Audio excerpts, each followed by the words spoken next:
রাত 2টার সময় হঠাৎ করে মনে হলো ঝাল ঝাল কিছু একটা খাই। কি খাবো, ফ্রিজে তেমন কিছু ছিলও না। আর অবভিয়াসলি এখন কুরবানি গরুর মাংস সবার ফ্রিজে আছে।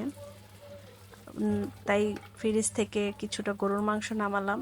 যেহেতু অনেক রাত হয়ে গেছে, ছাড়তে সময় লাগবে, তাও টেনে টেনে কোনো রকম ছাড়ালাম। তারপর হাজব্যান্ড সব রকমের মশলা দিয়ে, সরিষার তেল দিয়ে একদম কচলিয়ে কচলিয়ে মাখাচ্ছিল। তখনই ঘ্রাণ বের হয়ে গেছে, মনে হচ্ছে যে এটা দিয়েই খাই। মানে আচারের যে রকমের স্বাদ হয়, ঘ্রাণ হয় আচার করার সময়, সেরকম একটা ঘ্রাণ বের হচ্ছিল। তারপরে হচ্ছে প্রেশার কুকারেই বসিয়ে দিয়েছিলাম যাতে দ্রুত খাওয়া যায়, কারণ পেটে অনেক ক্ষুধা ছিল। সন্ধ্যা রাতে শুধু নাস্তা খাওয়ার পর আর তেমন ভারী কিছু খাওয়া হয় নাই, ভেবেছিলাম রাতে কিছু খাবো না। কিন্তু এখন হঠাৎ করে মনে হলো কিছু একটা খাই। আর যেহেতু আজকে ছুটির শেষ দিন, তাই ভাবলাম যে একটু দেরিতে ঘুমালেও সমস্যা হবে না।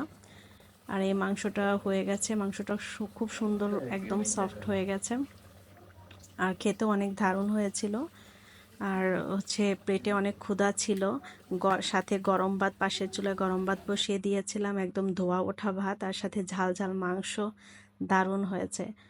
আর সহ্য করতে না পেরে আগে খেয়েছি, পরে এই ক্লিপটা নিয়েছি। এখানে অল্প একটু রয়ে গেছে, বেশিরভাগটাই খেয়ে ফেলেছি।